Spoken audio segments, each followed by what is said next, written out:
I want to make it absolutely clear. I love this game.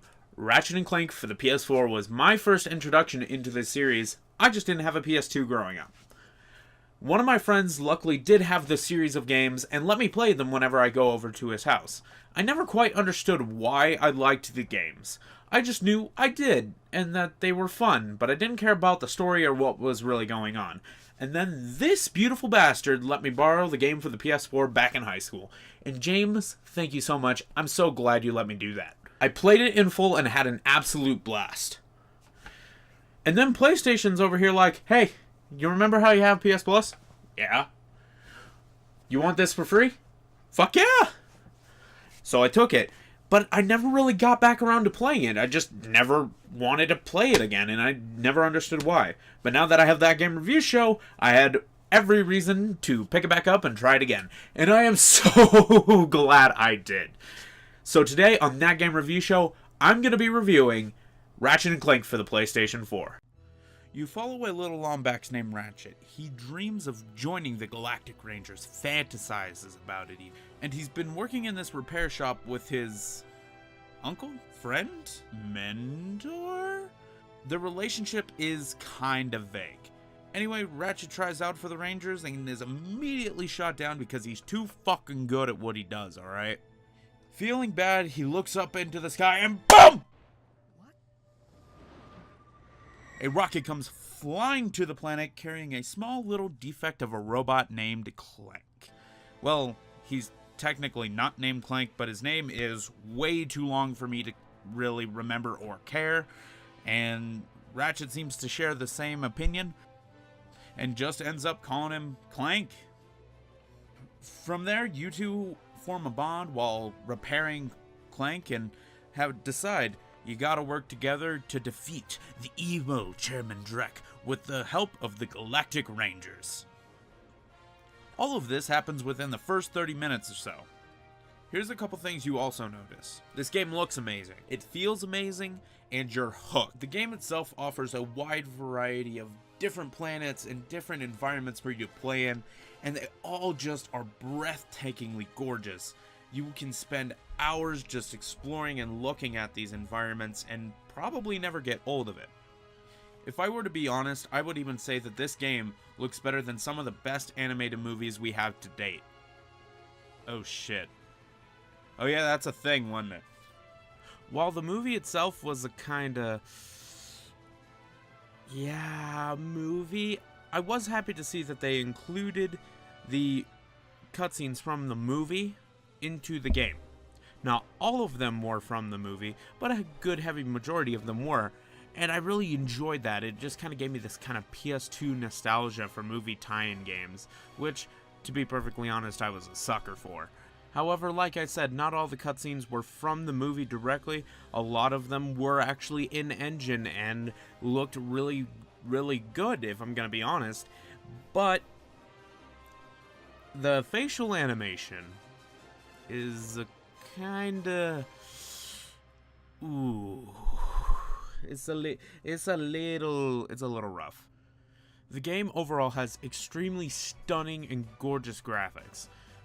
You just can't get enough of it. Look at it now. It's just amazing looking, and you will just get lost in exploring these worlds and just all of this amazing stuff. And the particle effects are fantastic. Look at all the bolts flying around Ratchet right now. It's actually just breathtaking, and like I keep saying, you cannot get enough of this game during your sittings. You will be exploring for hours, just moving on to each planet and forgetting what time is.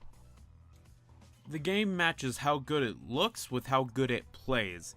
It's absolutely amazing feeling.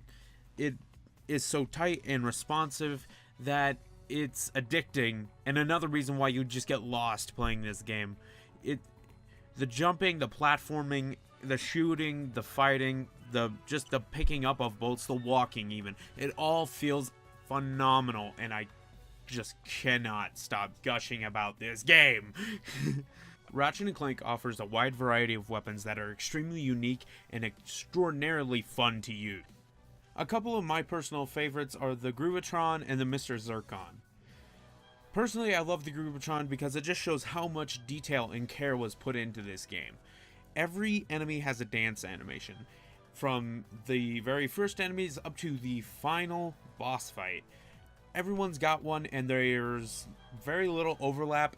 They just all have the time and care necessary to have made this a worthy addition of a weapon into the game, and they're not firing at you because they're too busy dancing.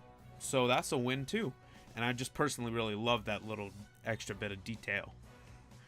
And I love Mr. Zircon strictly because he's a little witty robot with many one-liners. I mean, there's not much else to say besides he shoots everything in sight.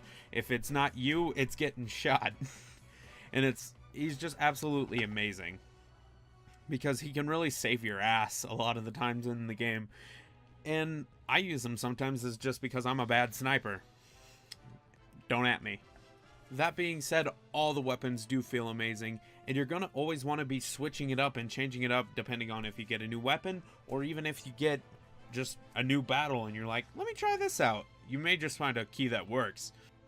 And if the game just starts to feel that little bit stale, it's quickly refreshed by just going to the Gadgetron dispenser and picking up a new weapon, or even upgrading a weapon with Raritanium.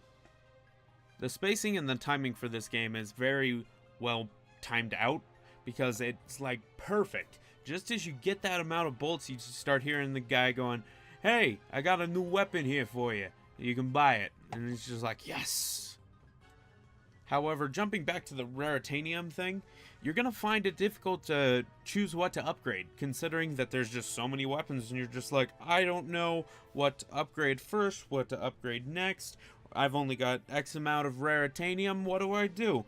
Here's a friendly, helpful hint from old buddy Terrell. Pick the guns that you know you're going to always use. I always use the rocket launcher, the Grubitron, and Mr. Zircon for sure, and so I upgraded them to max first, and then I went back and did all the other weapons that I would rotate through. It was just easier for me to make sense of that in my brain, because I didn't use the other ones as often, and I'm probably telling you shit you already know, but it's still good to know. Also, another thing you probably already know. Don't be afraid to switch up your weapons mid-battle. Like I said, it could be the perfect key to figuring out how to beat that boss, or you really have just ran out of ammo, and there's probably a weapon that's just as good as, or just as powerful, somewhere in your roster. Oh wait, is that the credits? Is that the final credits of the game? You beat it? Well shit, congratulations. What's next for you? Are you just gonna walk away from this amazing linear story? Or maybe you didn't collect everything you wanted to. Maybe you just want to go through the game with all your weapons that you've earned? Well, if these last two things intrigue you at all, I highly recommend you take a look at the challenge mode, which is really just a new game plus. You got a couple new upgrades for weapons and maybe a couple new weapons, and overall just a harder difficulty with all of your weapons and all your health that you already have, making the game a little bit longer and a little bit just more enjoyable overall. I love it. Like I said at the beginning, I really do love this game. I find it funny that this game was made after the initial start and concept of the movie that it was supposed to be a tie-in to.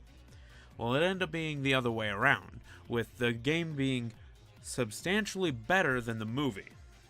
And it's just one of those things of, I look at this game as a reason why we shouldn't make video game movies anymore. We've got this amazing platform that tells the story, and you're the direct reason for the story. We don't need a movie of it anymore. It's just not needed anymore.